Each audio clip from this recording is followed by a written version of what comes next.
You're not going to believe it. What if I told you, you guys already know about a ton of train derailments? Yet again, another train derailment with more toxic contamination. I'm going to tell you about this latest one if you haven't heard about it, along with some other things that are being reported. Good information you guys should know coming right up.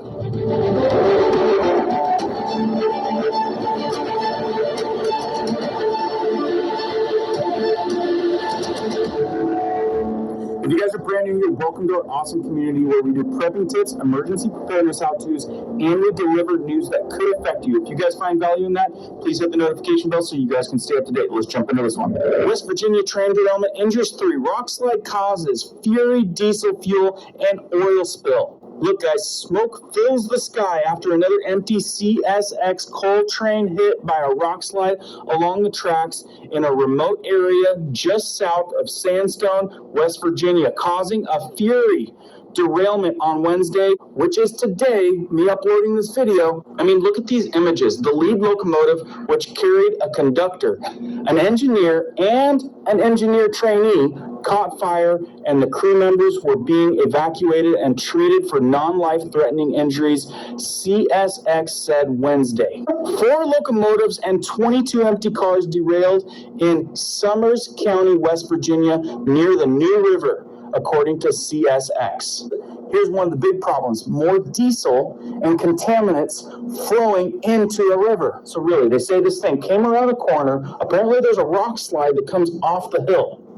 Since 1 locomotive crashed, a diesel container goes into the river, catches fire, leaking diesel into the river. Is this normal? Apparently, they're saying that there's over 1,000 derailments a year. But what's the deal? We've never heard about them? Because apparently these days, that's the big buzz. And some people are saying it's not just a coincidence. A lot of contamination into a lot of waterways, and apparently some really wise people think that setting some toxic stuff on fire and sending it into our atmosphere and our air, contaminating dang near everything, is a good idea. But what I'm noticing is the uptick of the contamination. And what's the deal and the protocol with preventing all this stuff? Now, at this rate, if I was in charge, I'd be sending a crew up there on the old hillside looking for some mischief, maybe having to do with the rock slide at this rate. Many would agree with me that it's just getting to be too much. And apparently this is within a national park on the New River. So anyone downstream from that, you need to know that there's chemicals in the waterway. I know in a lot of areas around here, there's a lot of irrigation and water that's drawn from riverways. And I've got some other stuff that I want to share with you involving rice and corn reports I'm getting. Let me add, this is a big river, and contaminants are flowing down a big river. There's not going to be a massive cleanup on this. I can see them cleaning up the local area, but this is a big river. A lot is downstream, and there's no way of cleaning that up. Let's just hope that they don't set the leftover that's still in the tank on fire, right? It's getting really ridiculous that all this stuff is starting to seem like the new normal. Switching gears, we've got a report on rice and corn.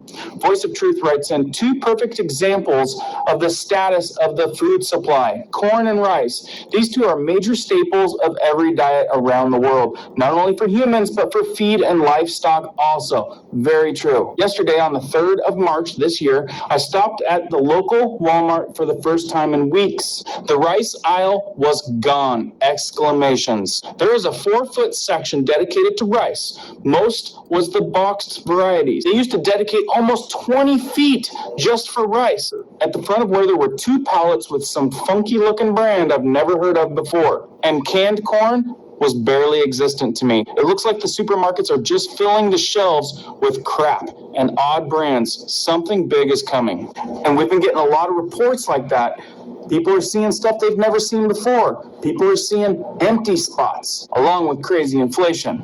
Gary writes in, no tomatoes, peppers, and UK. Been told fruit and veggies are going to be the same. And I've read a few comments over there from that area, and they're saying that there is going to be major food shortages that are already happening involving produce. So buckle up. Jordy writes, the world's biggest poison producers own our food supply.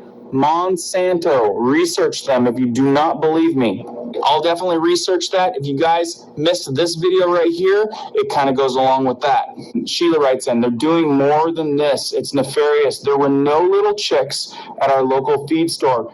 First time they said this ever happened. I know a lot of you folks that stay tuned in are prepping, are being ready with emergency preparedness. There is definitely an uptick of craziness, and you guys got to stay on your toes.